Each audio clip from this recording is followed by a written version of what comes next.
चलिए, जो हमारा इतिहास का चैप्टर चल रहा था ये चौथा भाग है शायद उसका। और सभी बच्चों को मैं स्मार्ट स्टडी विद में स्वागत करता हूँ। जो ही बच्चे हमारे नए हैं इस चैनल पे वो लाइक सब्सक्राइब जरूर कर दोगे दोस्तों। चलिए स्टार्ट करते हैं।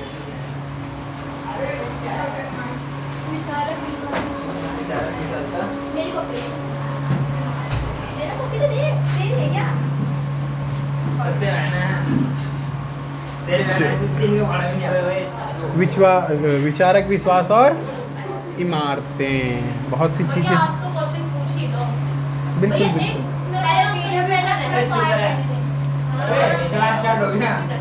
कहाँ पे थे हम दोस्तों? क्या कहते हैं, मूर्ति कला पे। मूर्ति कला 9 हेडिंग। बिल्कुल बोलिए। जो अशोक था वो कहता नहीं है कि हाँ जहाँ पर भी अवशेष मिले वहाँ पे स्तूप बनवा दो। बिल्कुल बिल्कुल। जो अवशेष मिलते थे वो बुद्ध के होते थे। बिल्कुल, अवशेष जो भी मिले हुए थे वो बुद्ध के ही मिले हुए थे। और उस जहाँ मिलते थे वहीं वहीं पे स्तूप बनवा देते थे। बिल्कुल बिल्कुल। नहीं, ऐसा नहीं है, बुद्ध से जुड़ा हुआ। बिल्कुल बिल्कुल। नमस्ते बाबू सबको।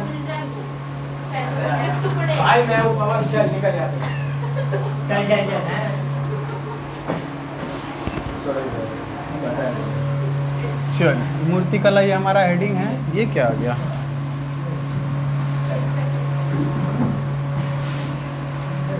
और अगर इस पे आते हैं तो बिल्कुल सही। चलिए, विचारक, विश्वास और इमारतें हमारा चौथा क्लास है।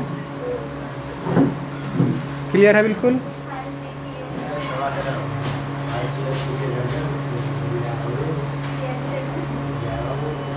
ऑल क्लियर है? सब कुछ दिख रहा है एकदम क्लियर? चल,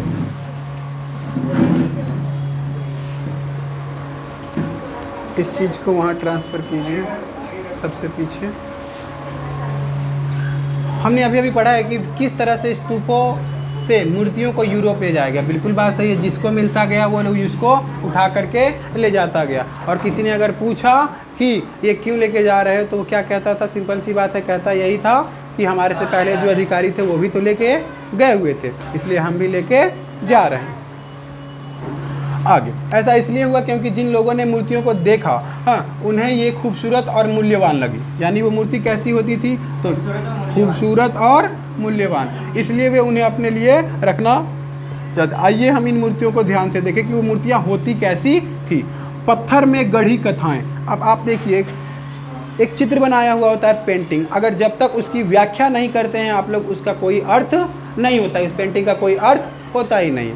और जैसे ही आप व्याख्या करना स्टार्ट कर देते हैं उस पेंटिंग की, वैसे ही वो मूल्यवान बन जाता है। वैसे ही क्या होता है कि किसी भी चीज़ को भाई तो इसमें कह रहा है पत्थर में जो गढ़ी गई क्या थी? कथाएं थी। पत्थर में भी बनाया गया था कुछ कथा के रूप में। तो चलिए आगे करें। आपने ऐसे घुमक्कड़ कथावाचकों को देखा होगा। घुमक्कड़ कथावाचक कौन होते हैं दोस्तों? तो घूम घूम करके कथा करते हैं। गांव में आपने देखा होगा बहुत से ऐसे लोग होते हैं जो अपने साथ कपड़ों या कागज़ पर बने चित्रों यानी चारण चित्र को लेकर के घूमते हैं और बताते हैं कि ये कहानी होती थी हमारे समय में। जब वे कहानी कहते हैं तब वे इस चित्रों को दिखाते हैं कि ये घटनाएँ घटी है। चित्र संख्या 4.13 देखिए। पहली बार देखने पर तो इस मूर्ति कला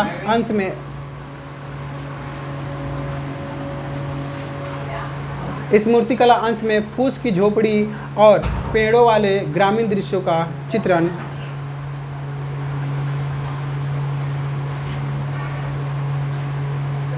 बिल्कुल क्लियर है? हाँ? सही है ना?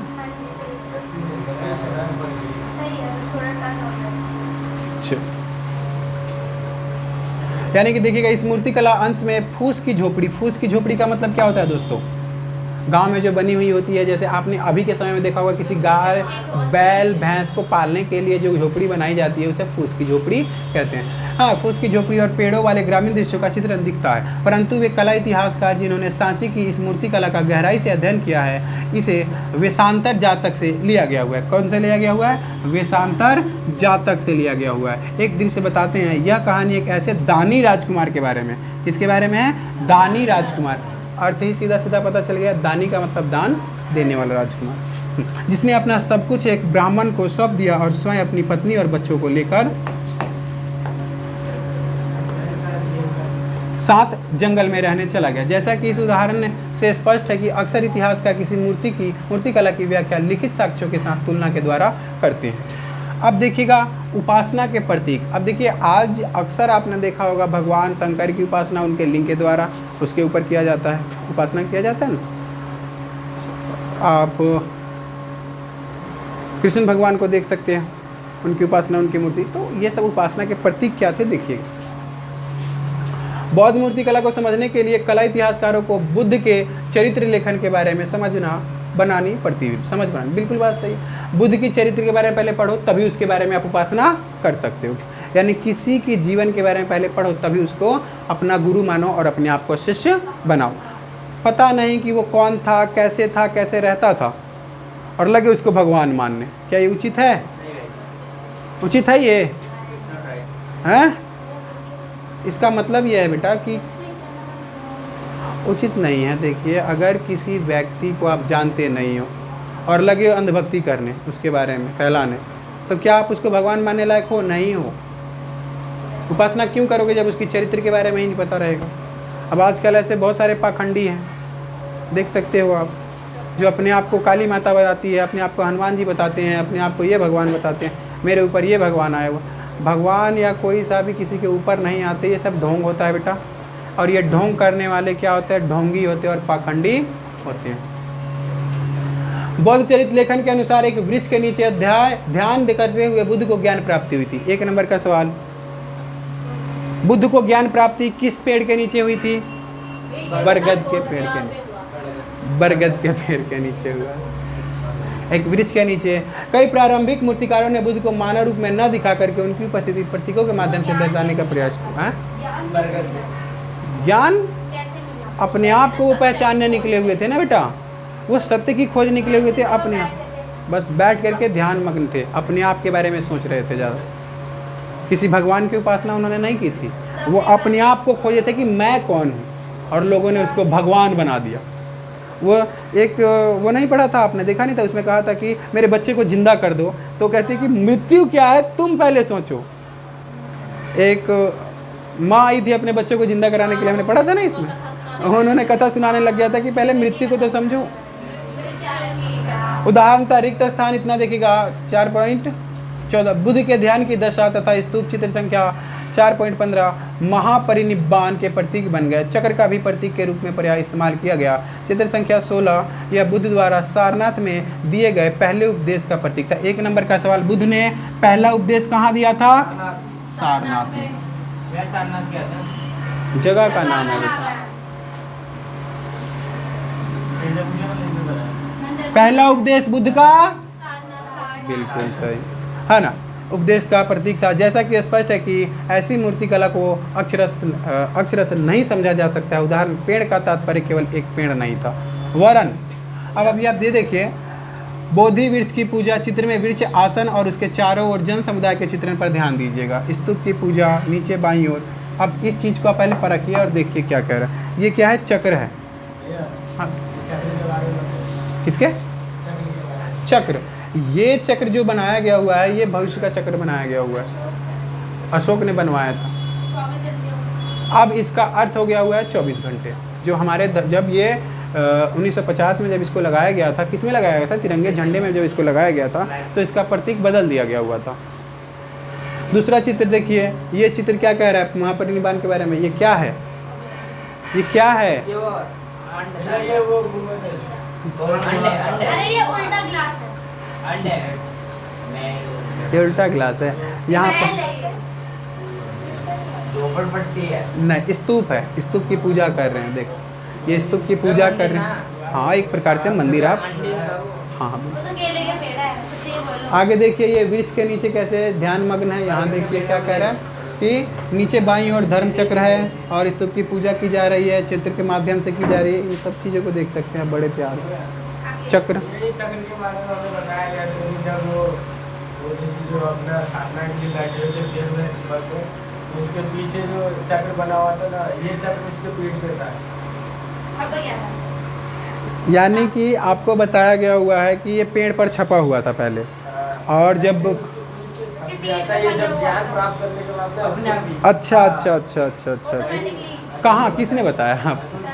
अच्छा चलो बहुत अच्छी बात है, सर ने अगर बताया हो सकता है इसकी जब मैं क्लास लूँगा सिर्फ बुद्ध के बारे में तो मैं उसमें पूरा बता दूंगा, लेकिन अभी सिर्फ इसको देखना है और समझना है कि क्या है। हो सकता है उनकी बातें सत्य हो सकती है, किंतु असत्य भी हो सकती है कि अगर उन्होंने ज्ञान प्राप्त कर लिया हो तो 24 चक्र ही क्यों आए थे, क्या पता 24 और जब छपा हुआ था तो अपने आप कैसे छप गया था, वो तो अपने आप को भगवान कहते नहीं थे। तो इन सब में बहुत सारी चीज़ें हैं, 12th में है। आगे देखिए, वह बुद्ध के जीवन की एक घटना का प्रतीक था। ऐसे प्रतीकों को समझने के लिए जरूरी है कि इतिहासकार कलाकृतियों के निर्माताओं की परंपराओं को जाने। ये बनाया किसने है, ये बनाया किसने है, कौन सी परंपरा से है, तो उसके बारे में जानना बहुत ही ज़्यादा आवश्यक।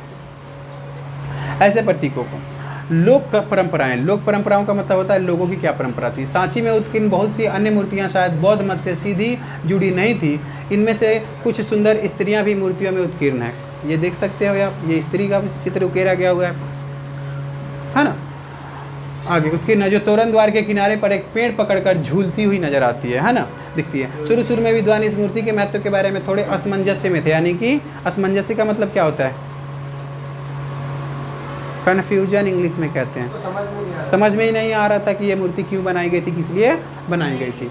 आगे, इस मूर्ति का त्याग और तपस्या से कोई रिश्ता नजर आता ही नहीं था। बिल्कुल बात सही है। बहुत भगवान क्या सच में इस मूर्ति के बारे में कुछ पता ही नहीं चल, सारे अंगों को बिल्कुल प्यार से बनाया गया हुआ था। हाँ, लेकिन साहित्य परंपराओं के अध्ययन से वे समझ गए। अब इस मूर्ति को समझने के लिए उन्होंने साहित्य का प्रयोग किया, साहित्य का प्रयोग किया। लोक परंपरा में यह माना जाता था कि इस स्त्री द्वारा छुए जाने से वृक्षों में फूल खिल उठते थे। वाह, ऐसी स्त्री होनी चाहिए थी, है ना। फूल खिल उठते थे और फल होने लगते थे। दो चीज़ सबसे मेन है, फूल खिलने लगते थे और फल भी उगने लगते थे। इस चित्र का क्या अर्थ है?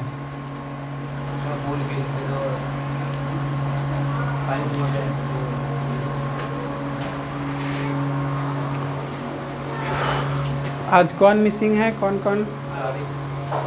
1 2 और हाँ एक और। चल, ऐसा लगता है कि यह एक शुभ प्रतीक माना जाता था, लेकिन आजकल तो कुछ ऐसे भी रीति रिवाज है कि औरतों को शुभ क्या अच्छा भी नहीं माना जाता है, और ऐसे माना जाता है। अच्छा तो एक ही होता है ना, हैं? शुभ और अच्छा नहीं होता है। शुभ बहुत अच्छा, शुभ बहुत अच्छा होता है।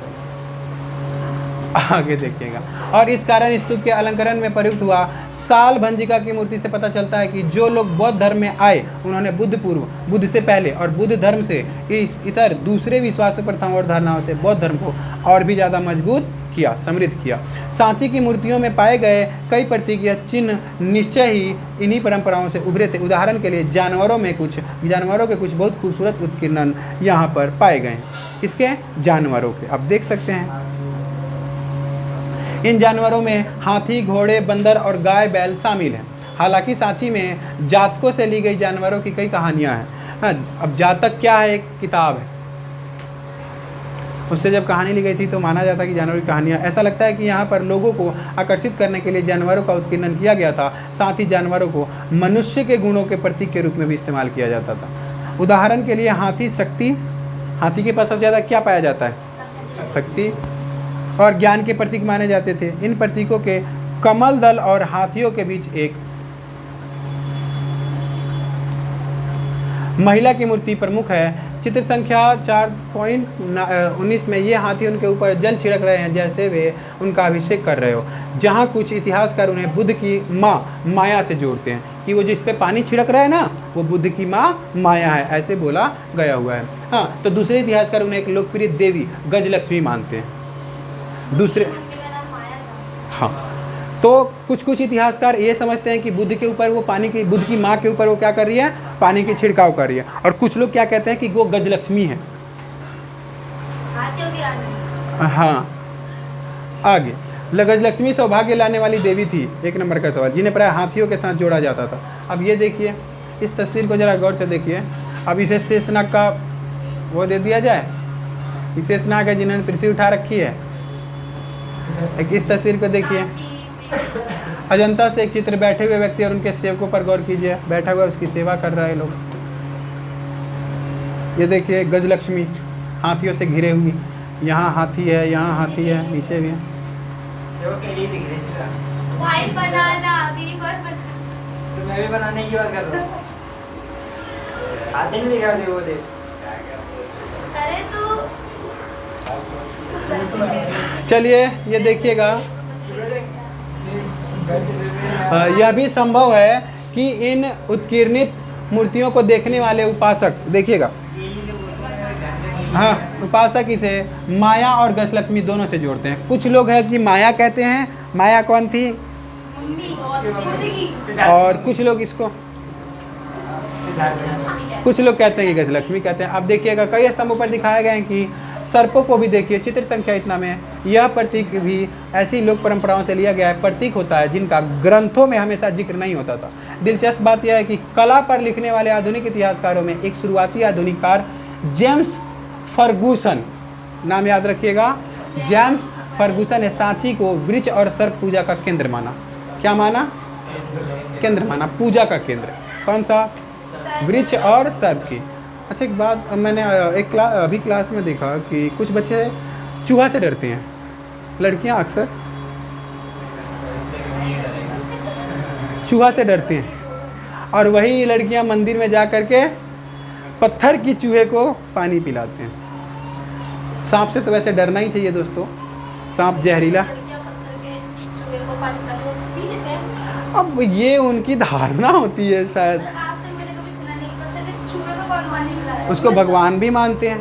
हम वो तो मूषक मानते हैं ना, मूषक। और असलियत में अगर मूसक आ जाए तो चिल्ला चिल्ला करके डर के मारे भाग जाओ। मैं तो एक चीज़ मैं पूछना चाहता हूँ, पत्थर के भगवान आज बहुत अच्छे, आप लोगों ने देखा होगा तमिलों में बहुत अच्छे अच्छे भगवान हैं, लेकिन एक प्रकार से ना बहुत देखने में ना थोड़ा डर सा भी लगता है उनको। अगर वो रियल में किसी के सामने आ जाए वो तो हजार ऐसे ही लगेगा, मर जाएगा वो, हार्ट अटैक आ जाए। अगर शिव जी किसी के सामने, अब पत्थर के हैं तो सही है, उसको पूजो। शिव जी के सबसे अच्छे कौन, सांप हैं। एक बात याद रखना दोस्तों, सांप से कभी दोस्ती मत करना। ऐसे पाया जाता है कि सांप किसी का सगा नहीं। यानी आपका कहने का मतलब क्या है, इसके दो तरफ कहते हैं। बिल्कुल सही बात इसने बोला है। दोस्त वो सांप होते हैं जो इतने जहरीले होते हैं, कब डस जाते हैं पता ही नहीं चलता। मेरे साथ भी तो हुआ है ना, मेरे साथ भी तो हुआ है ना, वो इतने जहरीले होते हैं कि डस लेते हैं और पता भी नहीं चलता। चलिए आगे। वे बौद्ध साहित्य से अनभिज्ञ थे, तब तक ज़्यादातर बौद्ध ग्रंथों का अनुवाद नहीं हुआ था, इसलिए उन्होंने सिर्फ उत्कीर्ण मूर्तियों का अध्ययन करके अपने निष्कर्ष निकाले थे। नई धार्मिक परंपरा, जरा इस गौर से इस मूर्ति को देखिएगा। अब इसमें ना उनको भगवान का प्रतीक माना गया, किसको, बुद्ध को, जबकि वो खुद नहीं कहते थे कि मैं एक भगवान हूँ। भाई बताएंगे बुद्ध के बचपन का नाम।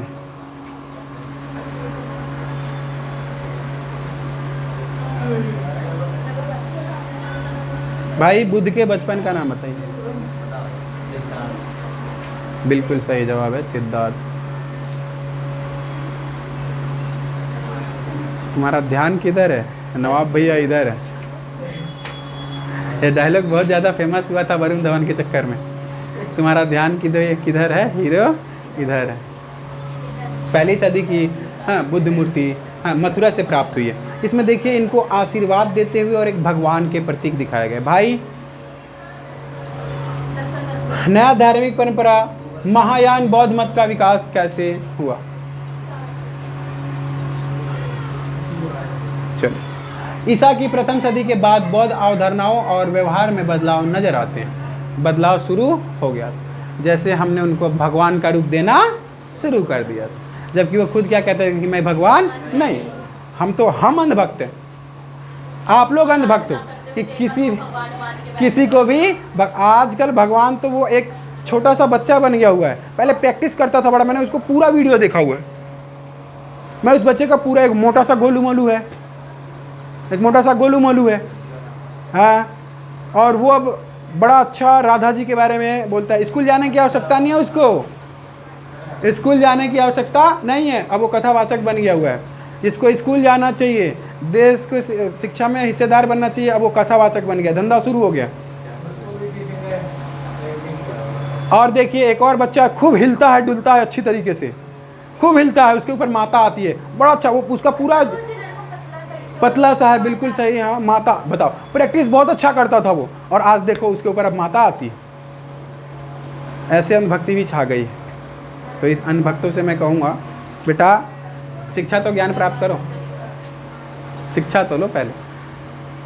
कोई कोई कहता है कि हमें धर्म के बारे में अच्छा ज्ञान है, बोलो। मैंने तमिल में ना एक वीडियो बड़ा अच्छा देखा था, एक औरत के ऊपर माता आया हुआ था। अरे सुनो तो सही, एक तमिल औरत के ऊपर माता आया हुआ था, वो लगी हिलने खूब अच्छी तरीके से, एक डॉगी आया उसको काटने। सर आपने देखा होगा इस वीडियो को, एक डॉगी आया जैसे ही माता फड़ार, ये खुद को बचाने के लिए इतना भागने लग गई, नहीं नहीं नहीं नहीं। तो ऐसे बहुत सारी चीज़ें हैं। असलियत क्या है हमें भी आज तक ज्ञान नहीं है। क्या जिसके ऊपर माता आती है, क्या सच में आती है?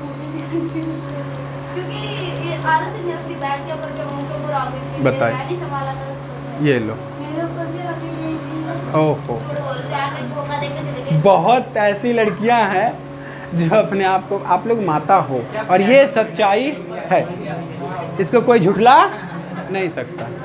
आप लोग माता तो हो इन फ्यूचर, और उसको पहले ही आप लोग प्रयोग करना स्टार्ट कर देते हो, उसमें हमारी गलती थोड़ी है।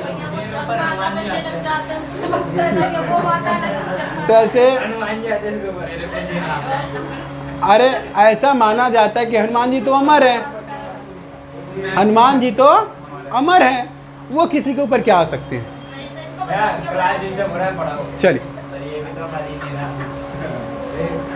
अच्छा चलिए, इन सब चीज़ों को मारिए गोली।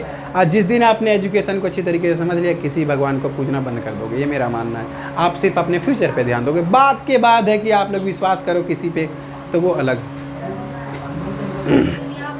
बोल लो, भर लेगा।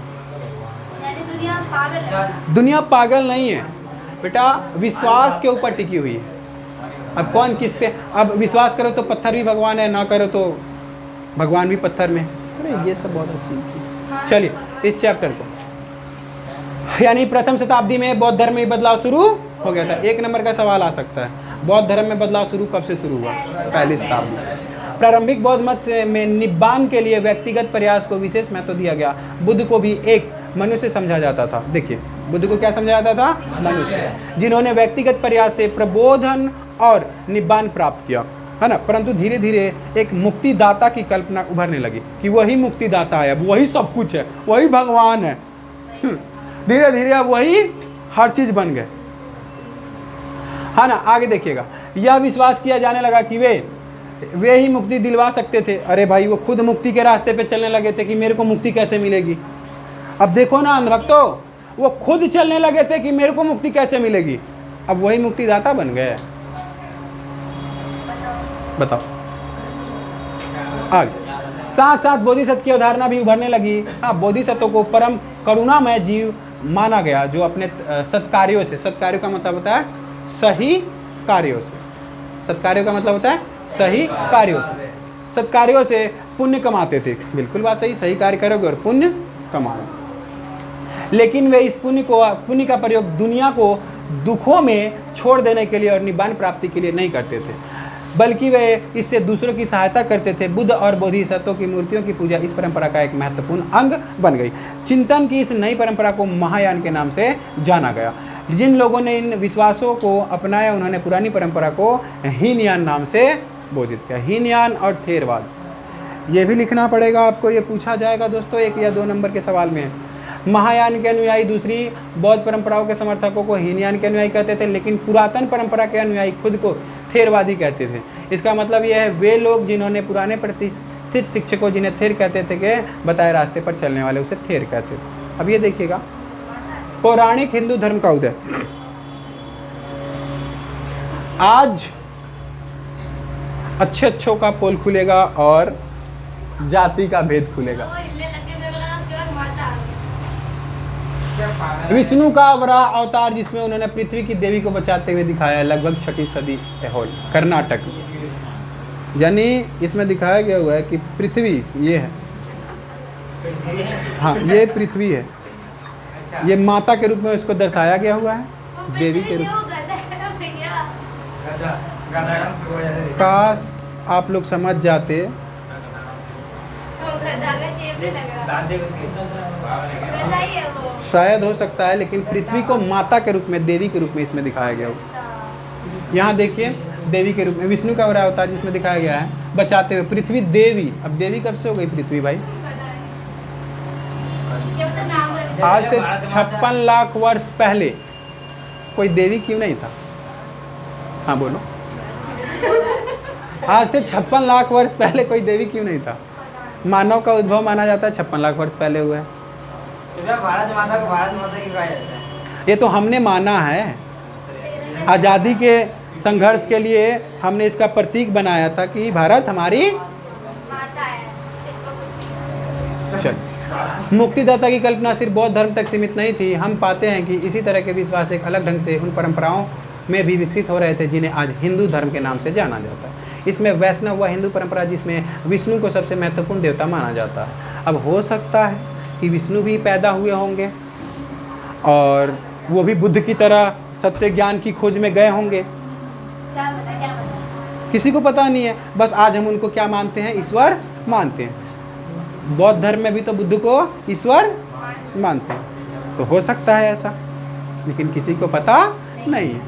बस अंधभक्ति जारी है। मैं किसी भी धर्म को कटाक्ष नहीं कह सकता, किंतु हम उसको जोड़ करके देख सकते हैं। अगर बुद्ध को आज लोग भगवान मानते हैं तो बुद्ध की पूरी जीवन कथा हमारे पास मौजूद है कि कैसे वो इंसान था, किसके बारे में कैसे हुआ कि वो आज लोग उसको भगवान मानने लगे। तो हो सकता है कि विष्णु जी भी वैसे ही हुए होंगे। आगे वैष्णव, हाँ वैसे आप देखिएगा इसमें महत्वपूर्ण देवता माना जाता है। और शैव वह संकल्पना जिसमें शिव परमेश्वर है परंपराएं शामिल है। इसके अंतर्गत एक विशेष देवता की पूजा को खास महत्व दिया जाता था। इस प्रकार की आराधना में उपासना और ईश्वर के बीच का रिश्ता प्रेम और समर्पण का रिश्ता माना जाता था। इसे भक्ति कहते हैं। प्रेम और शक्ति का जिसे समर्पण है उसे भक्ति कहते हैं। आजकल भक्ति में तो आजकल कांवड़ जा रहा है। मैं कांवड़ियों भाई को एक ही चीज़ कहूँगा कि आप लोग नशा करके ना जाए, उत्पाद ना मचाए, किसी गरीब को ना मारे, ना मारे। फालतू में लड़ाई झगड़ा ना करो। हो सकता है कि आप श्रद्धा के भावना से गए हुए हैं और किसी गरीब को बेफालतू में आप तोड़ दिए, फोड़ दिए। किसी अनभिज्ञ ऐसे लोग जिनकी गलती ना हो वो भी उसकी चपेट में आ जाए। तो हम श्रद्धा के लिए गए हुए हैं। कांवड़ लोग किस लिए लेके जाते हैं कि श्रद्धा हो, और आप श्रद्धा में गर्दा मचाओगे तो इसे श्रद्धा नहीं कहेंगे, बेवकूफ़ी कहेंगे। कांवड़ियों का मतलब होता है कि शिव के सबसे परम भक्त। शिव जी ने तो किसी के ऊपर हाथ ही नहीं उठाया, वो तो सिर्फ आशीर्वाद देते गए, सबको अच्छा बनाते गए। और आप लोग उत्पात मचा रहे हैं। और जो नशा करके आप लोग जा रहे हैं वो नशा आपके शरीर के लिए हानिकारक है और समाज के लिए भी हानिकारक। क्या गांजा फूकते हैं? ये तो तुम लोगों ने बताया। शंकर जी ने, एक मिनट, शंकर जी ने विष भी पिया था। जहर पिलाओ उनको। शंकर जी ने विष भी पिया था ना, हाँ जी। ऐसा माना जाता है। ऐसा माना जाता है कि शंकर जी ने विष भी पिया था। तो कांवड़िया गांजा इसलिए पीते हैं क्यों? शंकर जी गांजा पीते थे। शंकर जी कहाँ से लाते थे? मैं दुकान बताओ। भांग, ऐसे बहुत सारे सॉन्ग गाना निकला हुआ है कि भांग पिसवा ले, ये वो पिसाई ना। तो मैं एक ही चीज़ कहूँगा, शंकर भगवान थे वो, तो वो क्या पीते थे? भांग, गांजा और ये क्या कहते हैं? विष। आप लोग भगवान बनने की कोशिश क्यों कर रहे हो? आप लोग गांजा भांग क्यों पी रहे हो? क्यों पी रहे हो आप लोग? शक्ति आनी चाहिए ना। अच्छा, शक्ति आनी चाहिए। तो शंकर भगवान ने विष भी पिया था, उसको भी पियो। नकली शक्तियाँ, मतलब नकली हाँ चल। वैष्णववाद में कई अवतारों के इर्द गिर्द पूजा पद्धतियाँ विकसित हुई। इस परंपरा के अंदर 10 अवतारों की कल्पना है। कितने अवतार? 10। यह माना जाता था कि पापियों के बढ़ते प्रभाव के चलते जब दुनिया में अव्यवस्था और नाश की स्थिति आ जाती थी तब विश्व की रक्षा के लिए भगवान अलग अलग रूपों में अवतार लेते थे। किसको खत्म करने के लिए? पापियों को। सबसे बड़े पापी तो आदि मानव थे। आदि मानव। ये सबसे बड़े पापी तो नहीं नहीं नहीं, आजकल के इंसान। अच्छा, बिना बिना पके हुए मांस खाते हैं आज? उस वक्त में तो बिना पके हुए मांस भी खा जाते थे। उस वक्त में कोई देवता क्यों नहीं है? उस वक्त में हर एक जानवर को मार के खा जाया जाता था। उस वक्त में कोई धर्म क्यों नहीं आया? 56 लाख वर्ष पहले मानव की उत्पत्ति मानी जाती है। उससे पहले हिम युग चलता था। मैं सोची इंसान बने कैसे? इंसान बने कैसे? उसका भी वीडियो बनेगा। आप इंसान हो? किसने बोला आपको? तो समय की शुरुआत पड़ती है, उसका फर्स्ट चैप्टर तब पता नहीं वो कटा हुआ है ना। हाँ बेटा वो चैप्टर तो था ना, ज्ञान के लिए पढ़ते। चलिए आगे। संभवतः अलग अलग अवतार देश के भिन्न भिन्न हिस्सों में लोकप्रिय थे। इन सब स्थानीय देवताओं को विष्णु का रूप मान लेना एकीकृत धार्मिक परंपरा के निर्माण का एक महत्वपूर्ण तरीका था कि विष्णु जी ही इस धरती पर अवतार लेकर के आते थे और पापियों को नष्ट करते थे। उसके बारे में चैप्टर के बारे में, पहले चैप्टर के बारे में उसमें दिया हुआ है। बिल्कुल सही, वो 11th क्लास में है। समय की शुरुआत तो कट गया है। जो कट गया है वो हमने पढ़ा है। होमोनिड होमोनाइड के बारे में सब कुछ है, उसको अध्ययन कीजिएगा। आप किसी भगवान के ऊपर विश्वास करना बंद कर दीजिएगा। इसीलिए उसको काट दिया गया, इसीलिए उस चैप्टर को काट दिया गया। वो भी किसी प्रजाति से स्पेसीज से पैदा हुए थे। चलिए आगे इधर, हमें उस पर वो नहीं कर। कई अवतारों को मूर्तियों के रूप में दिखाया गया है। दूसरे देवताओं को भी मूर्तियाँ बनी। शिव को उनके प्रतीक लिंग के रूप में बनाया जाता था। अब एक बात याद रखिएगा दोस्तों, शिव जी को आज के रूप में गले में सांप डाल दिया, हाथ में भांग दे दिया, त्रिशूल दे दिया, ये दे दिया, वो दे दिया। लेकिन उस समय में ना सिर्फ लिंग के ऊपर पूजा की जाती थी, कोई तस्वीर नहीं। हाँ शिव जी की तीसरी आंख भी होती है क्या? होती है ना। अब देखिए, मानने को तो शिव जी इतने महान थे कि उनके 2 बेटा बेटी भी हैं, 3।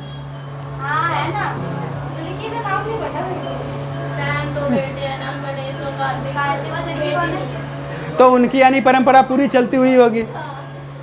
कहा जाता है कि शंकर भगवान आदिकालीन थे। और आजकल वीडियो में आ रहा है कि शंकर के पिता कौन थे, क्या ऐसे ऐसे जो गधे लोग हैं, पाखंडी लोग हैं, जो उनके बारे में बताते हैं। खुद को ज्ञान नहीं और दुनिया को ज्ञान दिए हुए हैं। बड़े बड़े हैं, बड़े बड़े समझ लो, 2-3 के बारे में बता रहा हूँ, वो बड़े बड़े, वो सब उनके भगवान के पिता के बारे में वो सब भी कहते हैं। तो किन की बात किया जाए?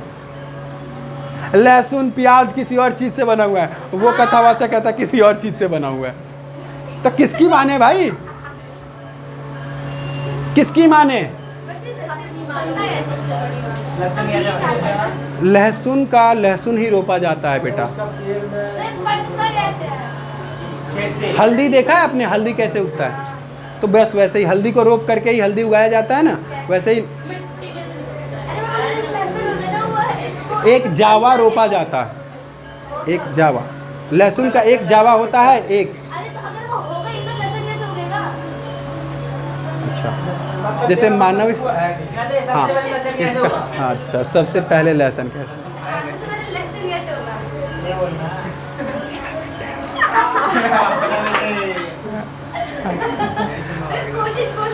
तो क्वेश्चन बिल्कुल सही है आपका। इसके बारे में कभी और चर्चा करूंगा मैं। और लहसुन और प्याज के बारे में चर्चा पहले चैप्टर पे चले हैं। उगा कैसे? आप मानव कब बने? नहीं, आप मानव हो ही नहीं, इसका मतलब। अरे तो ये एक ही क्वेश्चन पूछ सकते हो आप। बिल्कुल सही। तू कैसे आई? तो इसको हाँ, चलिए आगे। हाँ, मेरे को पता है। कई अवतारों को मूर्तियों के रूप में दिखाया गया है। दूसरे देवताओं की भी मूर्तियां बनी। शिव को उनके प्रतीक लिंग के रूप में भी बनाया जाता था, लेकिन कई बार उन्हें कई बार मनुष्य के रूप में भी दिखाया गया, यानी भगवान को मनुष्य के रूप में भी दिखाया गया है। ये सारे चित्रण देवताओं से जुड़ी हुई मिश्रित अवधारणाओं पर आधारित थे। उनकी खूबियों और प्रतीकों को उनके सिरो वस्त्र, आभूषण, आयुधों, हथियार और हाथ में धारण किए गए अन्य शुभ अस्त्र और बैठने की शैली से इंगित किया जाता था। कहा जाता है कृष्णा के हाथ में चक्र था। क्यों था?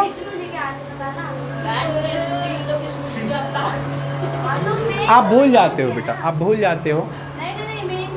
अब मैं सिंपल सी बात है, इस लड़की के बारे में बात करूं अगर मैं, और इसका नाम लेकर के बात करूं मैं, तो दोनों अलग अलग हैं क्या? नहीं ना। वही खूबी है इस बच्ची को, अभी नादान है,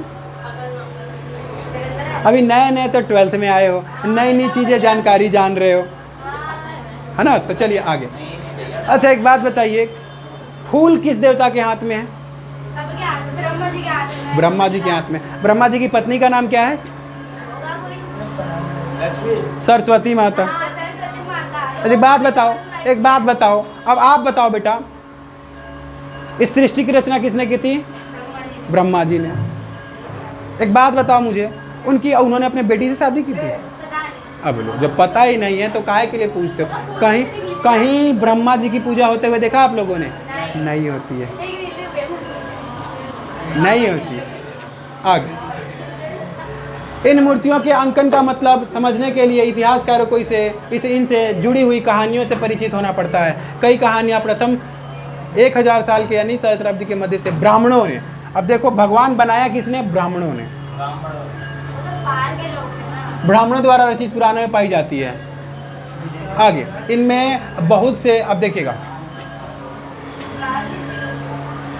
हाँ, इनमें बहुत से किस्से ऐसे हैं जो सैकड़ों वर्ष पहले रचने के बाद सुनाए जाते रहे। इनमें देवी देवताओं की भी कहानियां हैं। सामान्यतः इन्हें संस्कृत श्लोकों में लिखा गया था, यानी कौन इसको रचता था? ब्राह्मण। हो सकता है ब्राह्मण गलत हो। हाँ सही बात है, वो तो शुरू से आ ही रहे गलत होते हुए। आगे, इन्हें ऊंची आवाज़ में पढ़ा जाता था जिसे कोई भी सुन सकता था। महिलाएं और शुद्ध जिन्हें वैदिक साहित्य पढ़ने सुनने की अनुमति नहीं थी, पुराणों को सुन सकते थे, पुराणों को सुन सकते थे, लेकिन ये शंकर भगवान का नाम नहीं ले सकते थे, वरना जीभ काट दिया जाएगा। नीचे लोग भी ले सकते थे ना। क्या वो इंसान नहीं थे? अरे मतलब उनके दिमाग से। हाँ। पुराणों की ज़्यादातर कहानियाँ लोगों के आपसी मेल मिलाप से विकसित हुई। पुजारी, व्यापारी और सामान्य स्त्री पुरुष एक से दूसरी जगह आते जाते हुए अपने विश्वासों और अवधारणाओं का आदान प्रदान करते थे। उदाहरण के लिए हम यह जानते हैं कि वासुदेव कृष्ण मथुरा इलाके के महत्वपूर्ण देवता थे, यानी कि एक इलाके के महत्वपूर्ण देवता थे मथुरा। कई शताब्दियों के दौरान उनकी पूजा देश के दूसरे इलाकों में भी फैल गई, यानी वो एक जगह के देवता थे, दूसरी जगह ऐसे ही फैल गया कि वो देवता हैं। हो सकता है कि एक जगह वो बहुत बाहुबल होते होंगे और उनकी पूजा कर दिया होगा पूरे देश में।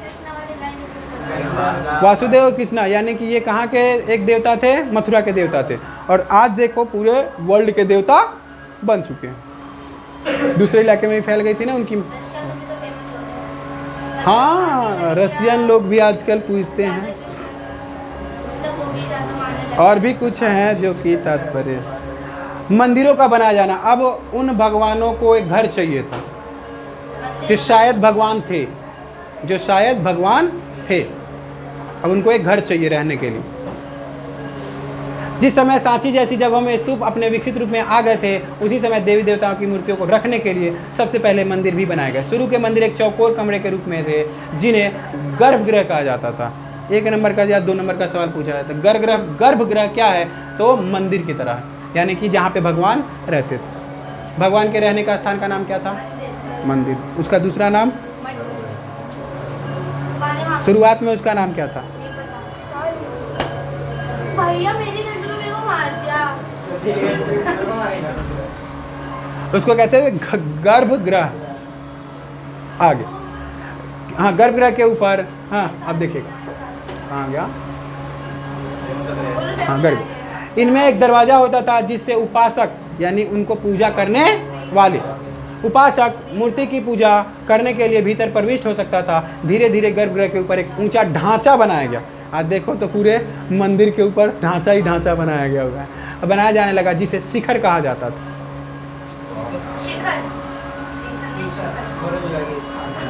मंदिर की दीवारों पर अक्सर भित्ति चित्र उत्कीर्ण किए जाते थे। बाद के युगों में मंदिरों के स्थापत्य का काफ़ी विकास हुआ। अब मंदिरों के साथ विशाल सभा स्थल, ऊंची दीवारें और तोरण भी जुड़ गए। जल आपूर्ति देखिए जाए, इसका इंतजाम भी किया जाने लगा। शुरू के मंदिरों की एक खास बात यह थी कि इनमें से कुछ पहाड़ियों को काट कर खोखला करके कृत्रिम गुफाओं के रूप में बनाए गए। शुरू में, है ना, कृत्रिम गुफाएं बनाने की परंपरा काफ़ी पुरानी थी। ये देखिए फोटो किसने बनाया? मूर्ति किसने बनाई है? ये लोग बनाया करते थे, कलाकार, कैसे अभी इस दिनों में ऐसे दिखते हैं? अपने मन से। भैया वो हाथ नीचे है, वो हाथ जो है नीचे साइड में। इनका ही 4-5 हाथ हुआ करता था। अपने मन से। एक हाथ टूट गया नहीं दोनों हाँ? हमारे अब हम भगवान थोड़ी हैं। अब जिस दिन तुम अपने आप की खोज में निकल जाओगे और संसार को पता चल जाएगा, उस दिन तुम ही भगवान बन जाओगे।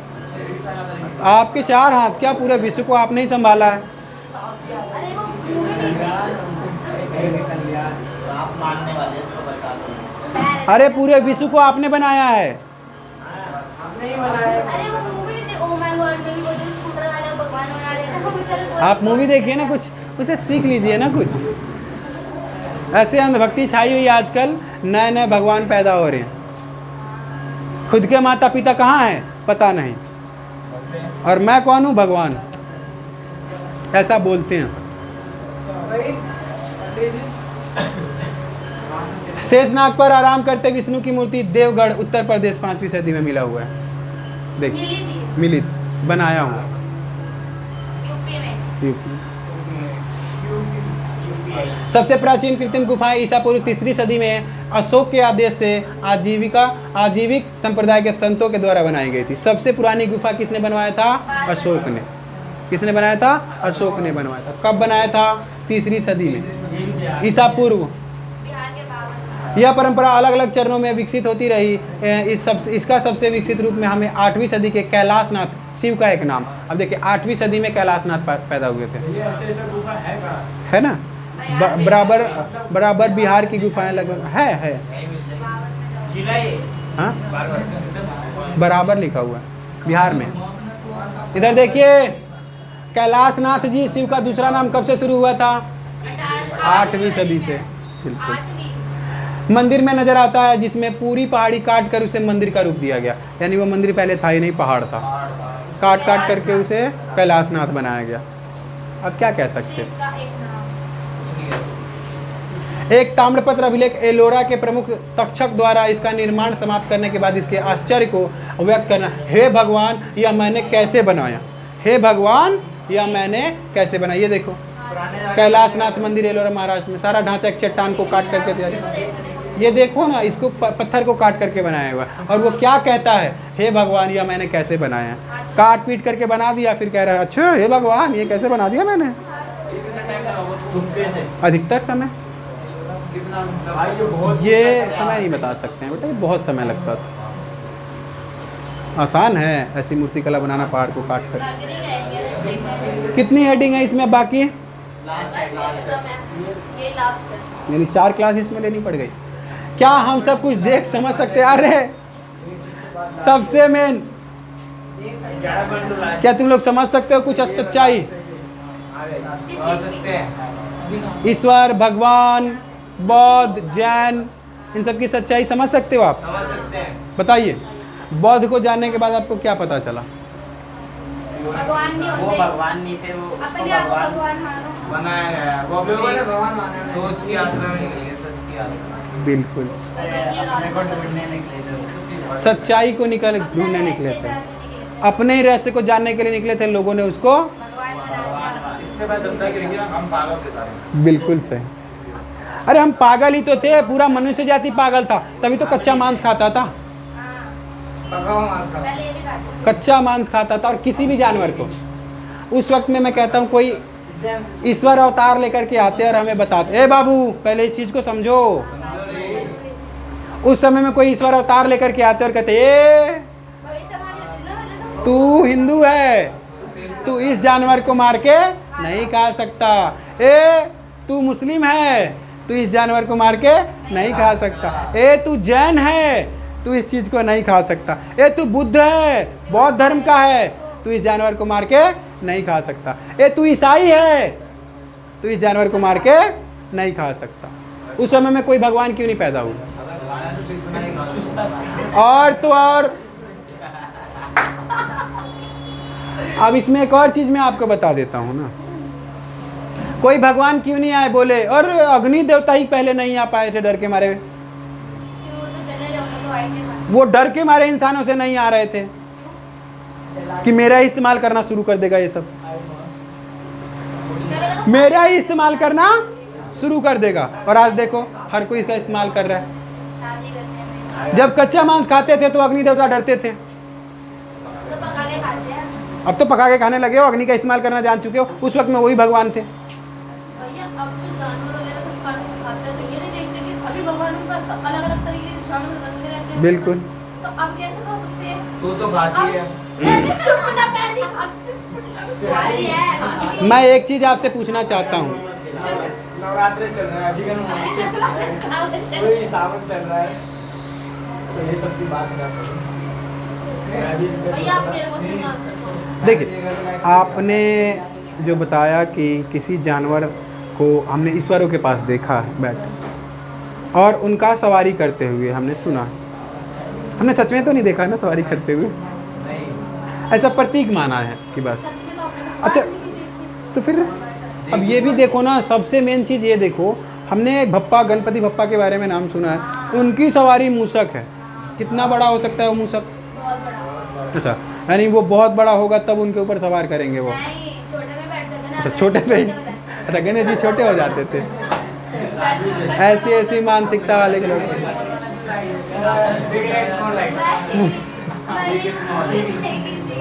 एंटमैन की तरह, एंटमैन है ना एक, जो अपने सूट को पहन करके, एंटमैन जो कि अपने सूट में दबाता था और छोटा हो जाता था।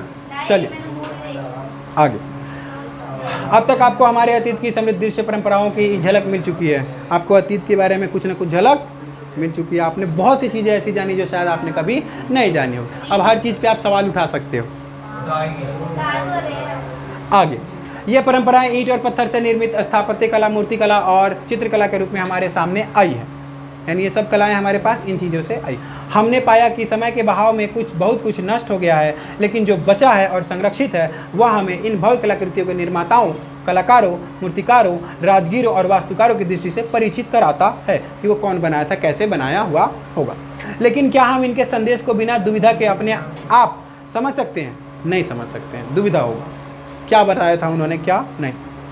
क्या हम कभी यह पूरी तरह से समझ पाएंगे कि जो लोग इन प्रकृतियों को देखते और पूजते थे उनके लिए इसका क्या महत्व था? आज तक हमें पता नहीं चला है कि उस समय में वो लोग कैसे पूजते थे, उनका क्या महत्व समझ करके वो लोग पूजते थे। मच्छी और वो चढ़ता था, नहीं वो तो हिलाना को था, सॉरी।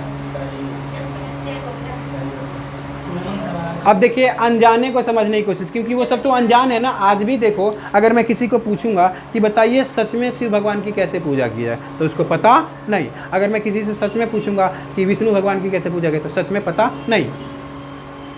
बताइए, भगवान की पूजा कैसे करते हैं? सच में किसी को पता नहीं है। बस गए, जो भी प्रक्रिया है मंदिर में की और चले।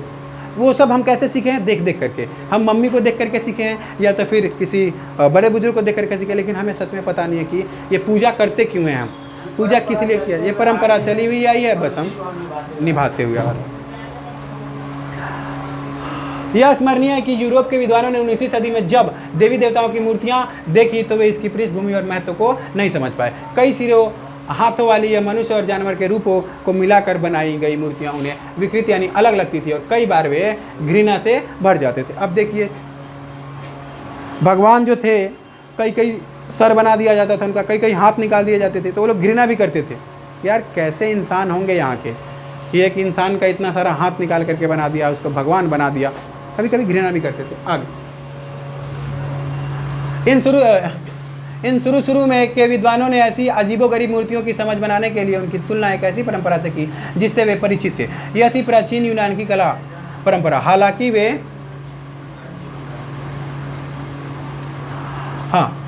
वे क्या थे? परिचित थे। यह प्राचीन यूनान की कला परंपरा, हालांकि वे प्रारंभिक भारतीय मूर्तिकला को यूनान की कला से निम्न स्तर का मानते थे। बुद्ध और बोधिसत्व की मूर्तियों की खोज से वे काफ़ी उत्साहित हुए। ऐसा इसलिए हुआ कि ये मूर्तियाँ यूनानी प्रतिमानों से प्रभावित थी। ये मूर्तियाँ ज़्यादातर तक्षशिला और पेशावर जैसे उत्तर पश्चिम के नगरों में मिली थी। ज़्यादातर मूर्तियाँ कहाँ मिली थी? उत्तर और पश्चिम में, तक्षशिला। इन इलाकों में ईसा से 200 साल पहले भारतीय यूनानी शासकों ने राज्य बनाए थे। ये मूर्तियाँ यूनानी मूर्तियों से काफ़ी मिलती जुलती थी। चूँकि ये विद्वान यूनानी परंपरा से परिचित थे, इसलिए इन्होंने उन्हें भारतीय मूर्तिकला का सर्वश्रेष्ठ नमूना मान कि भारत में इससे अच्छा कोई नमूना है ही नहीं। परिणामतः इन विद्वानों ने इस कला को समझने के लिए एक तरीका अपनाया जो हम सब अक्सर अपनाते हैं। परिचित जीवों के आधार पर अपरिचित चीज़ों को समझने का पैमाना तैयार किया कि उस समय में क्या हुआ होगा, इन मूर्तियों को समझने से हमें पता चल जाता। यदि लिखित और दृश्य का मेल ना हो, अब देखिए कहीं कहीं ये होता है कि कोई मूर्ति हो और उसी के बारे में ना लिखा हो किसी चीज़ और दूसरी के बारे में लिखा हो, तो क्या होगा। यहाँ पे मैंने शेषनाग बनाया, ये बना हुआ है, मूर्ति बना हुआ है, और उनके बारे में लिखा हुआ है कि एक सर्प था जिसका 5 मुख था और ये छोटा सा था। और आज हम लोग की सोच क्या है ना, शेष भगवान पूरे पृथ्वी को उठाए हुए हैं। तो वही चीज़ कह रहा है, देखिएगा अनजाने दृश्य के मेल ना हो तो क्या होगा। एक और समस्या पर नजर डालिए। हमने पाया कि किसी मूर्ति का महत्व और समझने के लिए कला के इतिहास अक्सर लिखित ग्रंथों से जानकारी इकट्ठी करते थे। जो लिखा हुआ था उसी के आधार पर वो मनग्रंथ बना करके मूर्ति बनाते थे। आगे, भारतीय मूर्तियों की यूनानी मूर्तियों से तुलना कर निष्कर्ष निकालने की अपेक्षा यह निश्चय ही ज़्यादा बेहतर तरीका है, लेकिन यह बहुत आसान नहीं। इसका सबसे पहले दिशल उदाहरण महाबलीपुरम तमिलनाडु में एक विशाल चट्टान पर की मूर्तियों पर है। ये आपको बताऊंगा, एक बैल की मूर्ति मिली हुई है। हाँ, निश्चय ही चित्र संकेत में किसी कथा का सजीव चित्रण किया गया। अब एक मूर्ति है, उसके बारे में हम खुद से लिखना स्टार्ट कर दिए कि ये ऐसे भगवान होंगे, वैसे भगवान होंगे, ऐसे भगवान, हमने लिखना शुरू कर दिया। लेकिन यह कौन सी कथा है? कला इतिहासकारों ने पुराणों के साहित्य में इस कथा को पहचानने के लिए काफ़ी खोजबीन की है, लेकिन उनमें काफ़ी मतभेद है। कुछ का मानना है कि इसमें गंगा नदी के स्वर्ग से अवतरण का चित्रण है। कुछ कहते हैं कि गंगा नदी कहाँ से आया है? स्वर्ग से आया है। अभी गंगा नदी कहाँ से बहती है? गंगोत्री से बहती है, यानी वहाँ पे एक पहाड़ है, पहाड़ों का पानी सींचता है और गंगा बन जाती है। चट्टान की सतह के मध्य प्राकृतिक दरार शायद नदी को दिखा रही है। चट्टान फटा हुआ होगा, उसका दरार है, उसी में से बह रही होगी। यह कथा महाकाव्य और पुराणों में वर्णित है। दूसरे विद्वान मानते हैं कि यहाँ पर दिव्य शास्त्र प्राप्त करने के लिए महाभारत में दी गई अर्जुन की तपस्या को दिखाया गया हो। अब अर्जुन भी बीच में आ गए। वे मूर्तियों के बीच एक साधु को केंद्र में रखे जाने की बात को महत्व देते हैं। हमें अंततः यह याद रखना चाहिए कि बहुत से रीति रिवाज, धार्मिक विश्वास और व्यवहार इमारतों, मूर्तियों या चित्रकला के द्वारा अस्थायी दृश्य माध्यमों के रूप में दर्ज नहीं किए गए हैं। इनमें दिन प्रतिदिन और विशिष्ट अवसरों के रीति रिवाज शामिल है। रीति रिवाज शामिल है दोस्तों, और कुछ नहीं है, है ना। कई लोगों और समुदायों को चिरस्थायी विवरण रखने की जरूरत महसूस नहीं हुई हो। संभव है कि धार्मिक गतिविधियों और दार्शनिक मान्यताओं की उनकी सक्रिय परंपरा रही हो। वस्तुतः हमने इस अध्याय में जिन शानदार उदाहरणों को चुना है वे एक विशाल ज्ञान राशि की मात्र ऊपरी परत है। अंदर जाओगे तो बहुत सी ज्ञान आपको मिलेगा। चिरस्थायी का मतलब उसके बारे में और अच्छी तरीके से जानने के लिए। हाँ, प्रारंभिक वैदिक परंपराएं कब से कब तक, एक नंबर का सवाल है इसमें। प्राचीन इमारतें और मूर्तियों की खोज और संरक्षण कब कहाँ रखा गया, और ये सवाल, ये चैप्टर समाप्त हुआ। सही बच्चों को मैं कहूँगा कि जिन बच्चों को धीरे धीरे समझ में नहीं आ, जाकर के एक बार वीडियो को ज़रूर देखें। और जो नए बच्चे हैं स्मार्ट स्टडी विथ ईपी में, सही बच्चों को मैं बोलूँगा कि एक बार हमारे चैनल पर विजिट करें, आपको हर एक क्लास की वीडियो आपको दिया जाएगा। ओके दोस्तों, जय हिंद।